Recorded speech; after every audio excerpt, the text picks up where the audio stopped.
ज्योत्सना जी और उनके पति जीवन की सारी जिम्मेदारियां पूरी कर चुके थे। पैसे की कोई कमी नहीं थी, तो घूमना फिरना भी लगा रहता था। अरे बेटी के घर जाकर तो मजा ही आ गया, लेकिन विदेश से अच्छा तो देश ही लगता है। अब मन को चैन मिला। अरे लेकिन वहां की औरतें देखिए, कितनी फिट, स्मार्ट और चमकती हुई। आदत से तो बाज नहीं आओगे आप। अरे मजाक कर रहा हूँ यार। अच्छा मैं जरा बाजार होकर आता हूँ। पति बाजार जाता है, जहां उसे एक अजीब सी दुकान दिखाई देती है। अरे ये क्या बात हुई? अंदर आओ 50 के, बाहर निकलो 40 के। हम आपकी 10 साल उम्र कम करते हैं। अरे ऐसा क्या करते हैं भला? जरा अंदर जाकर ही देख लेता हूँ। अंदर एक सुंदर सी लड़की खड़ी होती है। सुंदरी जी, ये क्या दुकान है? जरा जादू हम पर भी तो चला दीजिए। यस सर, आपको हमारी एग्जीक्यूटिव एक डेमो के लिए अंदर ले जाएगी। आप अंदर जाएंगी तो आप खुद ब खुद समझ जाएंगी। पति अंदर जाता है, जहां सेल्स गर्ल मिलकर पति को नकली बाल, नकली दांत, रंग बिरंगी कपड़े के साथ रंगीन चश्मा लगा देती है। देखिए, अब खुद को शीशे पे देखिए और बताइए सर। हाय दयो, ऐसे तो मैं किसी हीरो से कम नहीं लग रहा। दे दो, सारा सामान पैक कर दो। पति खुशी खुशी वहां से निकल जाता है। घर आकर वो सारा सामान छुपा देता है। फिर अगली शाम। सुनो, मैं वॉक पर जा रहा हूँ। इस वक्त?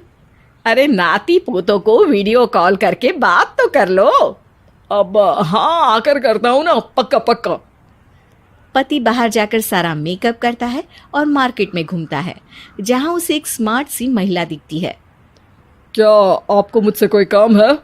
नहीं नहीं, आप तो बहुत हैंडसम हैं। थैंक्स। वैसे आप भी कम नहीं है। वैसे क्या उम्र होगी आपकी? लगता कितने का हूँ? 40 के तो पूरे लगते हैं। अब क्या था, 50 साल के पति को कोई 40 का बोल दी तो। वैसे तो कम का हूँ, लेकिन टेंशन के कारण थोड़ा उम्र में बड़ा देखने लगा हूँ। ओह सच्ची? आप 40 के पूरे नहीं हो? अरे छोड़िए ना, चलिए मैं आपको कॉफी पिलाता हूँ। यहाँ की कॉफी काफी शानदार होती है। दोनों में दोस्ती हो जाती है और फिर चल पड़ता है सिलसिला रोज रोज के घूमने फिरने और मजे करने का। अब सारा दिन पतिदेव फोन पर। अरे नाश्ता तो कर लीजिए, क्या सारा दिन फोन पर लगे रहते हैं? अरे यार, जरूरी काम कर रहा हूँ मैं। रिटायर हो, पेंशन मिलती है, कोई काम नहीं है, फिर कौन सा जरूरी काम आन पड़ा आजकल? अरे एक प्रोजेक्ट के सोशल नेटवर्किंग का काम है, उसी पर काम कर रहा हूँ। ठीक है, चलो अब नाश्ता कर लो, देर हो रही है। पति अपना नकली सारा सामान बिस्तर के पास छुपा कर सोता, सुबह चुपके से पहनकर बाहर जाता और घर आने पर उतार देता। एक दिन पड़ोसन कहती है, अरे ज्योत्सना बहन, तुम लोगों के घर कोई हैंडसम सा आदमी रहने आया है क्या? अरे कहाँ यार, मैं और ये दो ही तो लोग हैं घर में। हैंडसम सी शक्ल देखे तो मुझे भी जमाना हो गया है। अरे पता नहीं, वो जाता तो तुम्हारे ही घर में है, क्या पता कौन होगा। अरे तुम्हारी उम्र हो रही है ना, और भाई साहब को भी गए 5 साल हो गए, शायद इसीलिए अब सारे हैंडसम नजर आ रहे होंगे।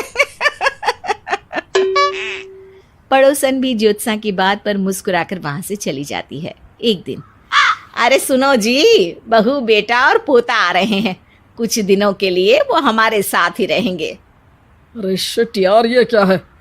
बेटे ने तो कर ली शादी, अब क्या करने आ रहा है यहाँ पर? अरे कैसी बात कर रहे हो जी, इस उम्र में तो माता पिता तरसते हैं कि बच्चे आकर साथ रहे, लेकिन आप है कि। अरे ठीक है ना, लेकिन अब देखो सभी व्यस्त हैं अपनी जिंदगी में। ये लोग आएंगे रहेंगे, कितनी डिस्टर्ब हो जाएगी लाइफ।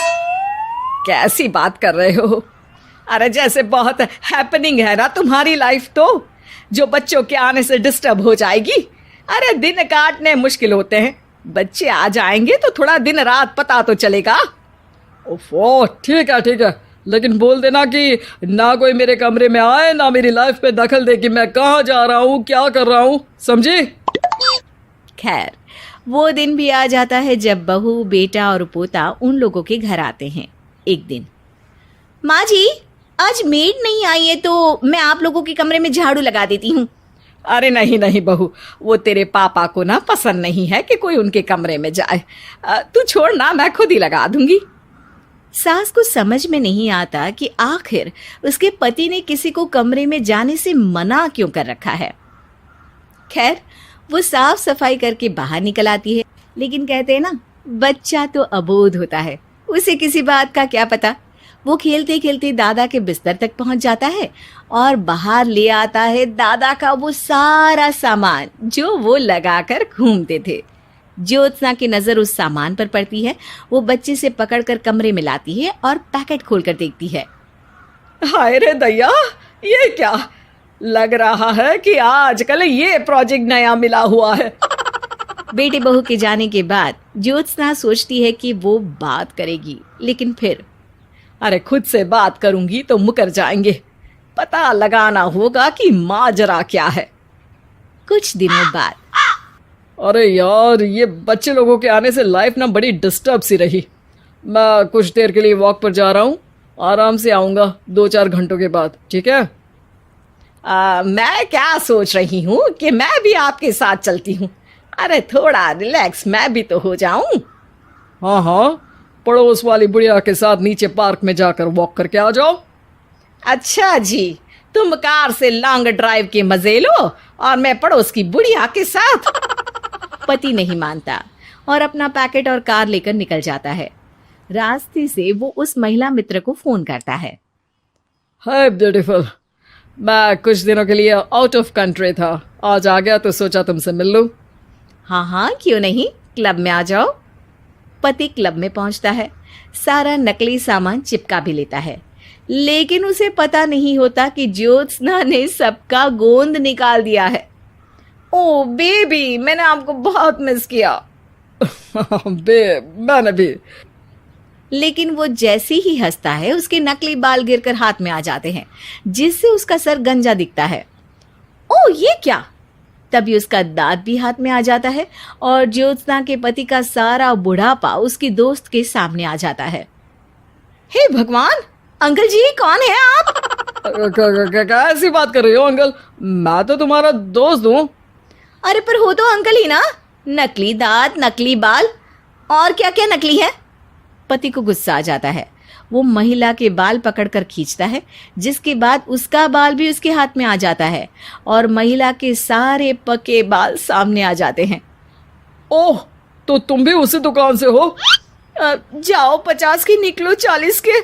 हाँ, बढ़िया आई मुझे अंकल कहने वाली। लेकिन ये समझ में नहीं आ रहा कि मेरे बाल और दांत बाहर कैसे आ गए। तभी वहां ज्योत्सना आ जाती है।